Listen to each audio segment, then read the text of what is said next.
السلام علیکم۔ 786 media production کی طرف سے استقبال رمضان حاضر ہے۔ آج استقبال رمضان کی بات کرنا چاہوں گا، اور آپ کو دیکھ کر خوشی ہو رہی ہے کہ آج لگتا ہے کہ رمضان آ گئے۔ اللہ کی طرف سے ایک بڑا تحفہ ہمارے لیے آ گیا ہے۔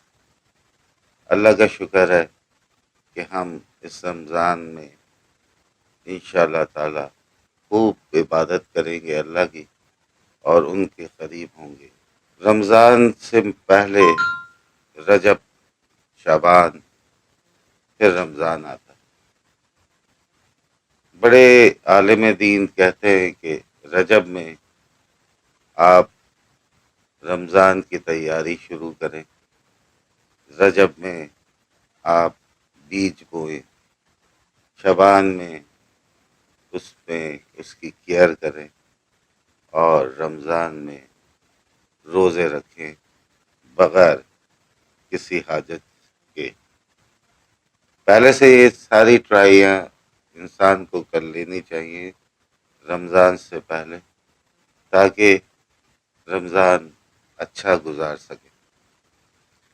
ہم یہ چاہتے ہیں کہ رمضان میں اللہ کی ساری عبادتیں کریں جس سے ہر انسان کو فائدہ ہو۔ اللہ کے طرف سے سارے دروازے کھول دیے جاتے ہیں۔ رمضان میں جنت کے دروازے کھول دیے جاتے ہیں سارے کے سارے۔ اس کے بعد دوزخ کے دروازے بند کر دیے جاتے ہیں، اور شیاطین کو قید کر دیا جاتا ہے۔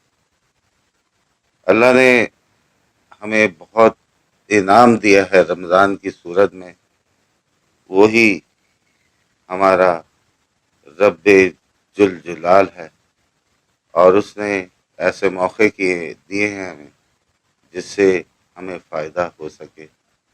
اسی طرح رمضان اللہ تعالیٰ نے ہمیشہ کہا کہ یہ میرے لیے۔ اس رمضان سے فائدہ اٹھانے کے لیے بہت ساری باتیں ہیں جو میں آپ کو کہوں گا۔ ایک حدیث میں ہے کہ ابو ہریرہ نے کہا کہ دو قبائل کے آدمیوں کو ایک ساتھ محمد صلی اللہ علیہ وآلہ وسلم کے پاس لائے، اور کہا کہ یہ مسلمان بننا چاہتے ہیں۔ دونوں مسلمان بن گئے۔ اس کے بعد ایک اس میں سے غزوے میں اس کی شہادت ہوئی، اور دوسرا جو شخص تھا بیماری سے، وہ اس کے بعد ان کا انتقال ہو گیا۔ ابو ہریرہ کہتے ہیں کہ ایک دن میں نے خواب میں دیکھا،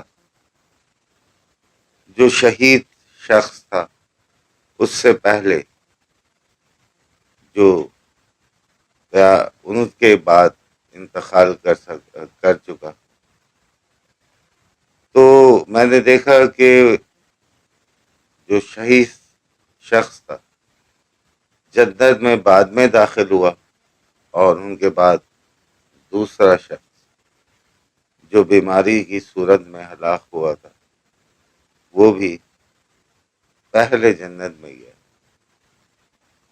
تو حضور سے انہوں نے یہ فرمایا، حضور صلی اللہ علیہ وسلم نے اس بات پر عرض کیا کہ وہ شخص 1 سال پہلے شہید ہوا، لیکن اس کے بعد جو جنت میں پہلے داخل ہوا تو 1 سال تک جو نمازیں اس نے پڑھی اور روزے رکھے، تو اس وجہ سے وہ پہلے جنت میں داخل ہوا۔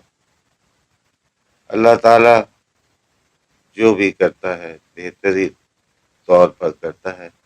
ہمیں رمضان کے لیے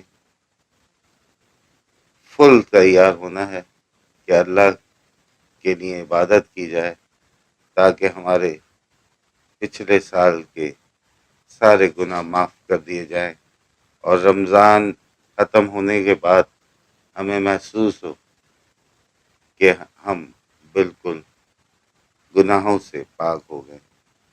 بس یہی بات ہے آپ سے کہنے کی، کہ میں کہتا ہوں کہ رمضان کو حاصل کرنے کے بعد اس پر پوری توجہ دی جائے۔